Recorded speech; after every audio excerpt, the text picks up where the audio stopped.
welcome or welcome back to my book sanctuary. I'm Bianca and I want to just quickly go through my mid-November catch-up with you. So in November I haven't actually read a lot of books, unfortunately. So I wanted to quickly talk about the books that I've ended up reading. So Nanny for the Fireman, I ended up reading this. It was okay. Basically, she's had a crush on the fireman for a while and she's back in town, has been for a while because her father passed away a year or so ago. She helps her mum out at their pizza shop and basically is delivering pizza to the guys one night and ends up with a date with one of them. And the guys are basically keeping the baby because the foster system is struggling, and if they just wait a couple of weeks, the baby will be placed in a reasonable good home. But if the baby is put into the system now, there is a possibility the baby will be worse off. So they decide to sort of secretly keep him and ask for her help to look after the baby. And she really doesn't know too much about babies, so she asks her brother for help, and that's kind of funny, her interactions with her brother. And yeah, I enjoyed this to a point.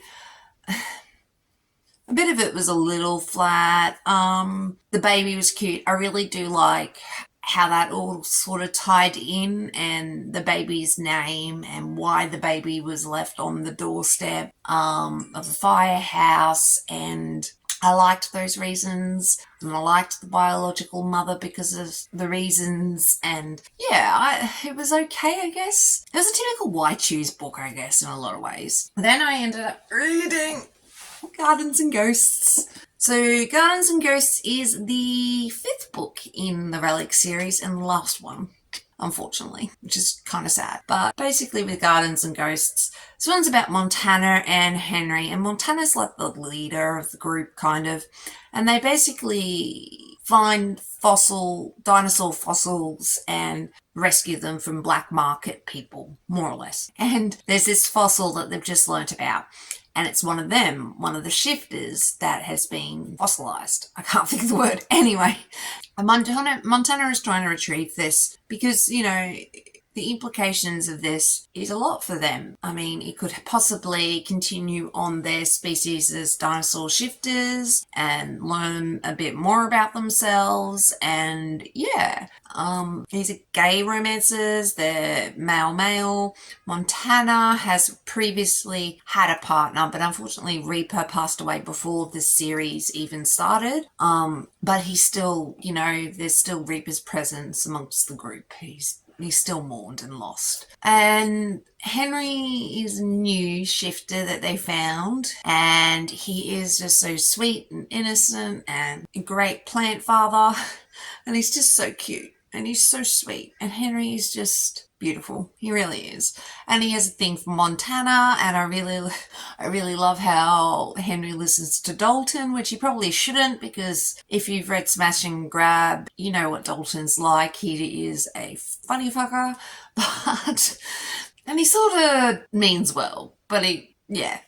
So Henry tries to get Montana's attention, but it falls flat, but then manages to convince Montana and letting him come with him to find the fossil. And yeah, it's just a conclusion to everything, and I hope we see more of them because I really like the whole series. I like the whole dinosaur shifter thing, what they are, and yeah, I just think it's really interesting and maybe could open it up into a bigger world, but don't know, we'll see.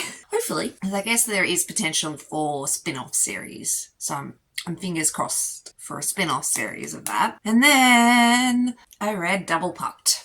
So this is by Lauren Blakely. I think this is the first book I've read by Lauren Blakely, but basically this was good. I mean, she basically finds out her boyfriend's cheating, so she ends up leaving with her dog, and she ends up taking her ex-boyfriend's VIP tickets to an ice hockey game to meet for some sort of competition that the boyfriend won, or ex-boyfriend won, and she gets to meet the hockey stars, and she's attracted to them straight away. She has a great night, and they end up progressing a little bit further, her and the NHL stars. And once they sort of learn what happened to her and that she really has no place to live and her dog is beautiful and is, like some typical dogs, likes to eat underwear. I had a dog like that once. It's always fun. Not. But one of them wants her to sort of fake date him for a wedding, and it sort of just progresses from there. It's just a sweet little forced proximity because she ends up moving with them pretty quick. And, one of them needs help with his reputation, so she's helping him with that. And even though, unfortunately, there's no sword crossing with the guys, they're all about her, and I really liked that. So then I moved on to Puck Yes, which is My Hockey Romance Book 2. So with this one, it was okay. Basically, she's like the team mascot, right? And she puts on the costume and runs around on the ice and whatnot. And when her boyfriend ends up trading her in for a better model than her boss, she sort of agrees to like write an expose, or not an expose, like this fashion thing about her ex's wedding with her boss. And then she ends up being dared to marry one of the NHL guys, and I can't remember his name for the life of me. And they do it. They end up getting married on a dare, and then she ends up marrying him and then having a really fun night with him. And they're not drunk or anything, so there's really no major excuse that they can do except for it was a dare. And then she has a great night with her husband and her husband's team captain, and then it's just them starting a relationship and her struggling with the fact that she's falling for two guys. But what does that mean? Like, society doesn't really like people with two people. It's man, woman, that's the right way. You do you, boo. I don't care. I don't see why everybody else has to have an opinion on someone else's love life. Anyway, not the point. The point is, it's just cute. Like, she's the team mascot, and then they sort of got to pretend that they're still married because the team owner found out that they got married but thought it was a love match sort of thing. And yeah, it was okay, I guess. A bit of it fell a little flat, but typical why choose romance, I guess. I mean, again, the guys don't sword cross, unfortunately, but they are devoted to her, so there is that, I guess. And then I wanted to mention Puck 6. So this one was by Maggie Rawdon, and I think this is the Seattle Phantom football one. So this is a football romance, but it didn't really get much football in this. But basically, he's always had a thing for her, and her museum's sort of dying, but she's recently divorced. And her ex happens to be the hockey player's agent. And because of a thing happened with another player, she basically is nearly kind of assaulted, and the hockey player rescues her and punches the other bloke. And then they start fake dating to save his reputation, and then his agent, which happens to be her ex-husband, has his nose out of joint about the whole thing, about them fake dating, and they fall for each other, obviously, while they're fake dating. And the hockey player's meant to have, I can't remember his name, but the hockey player's meant to have this temper, but I didn't really see it overly much. There was a bit of it, but like things were said about him that he was this bad boy, and I guess he was in some ways, but in a lot of ways he was a nice guy. So, I don't know, he didn't really come across as asshole as I guess he was meant to come across as. I don't know if that's a good thing or a bad thing.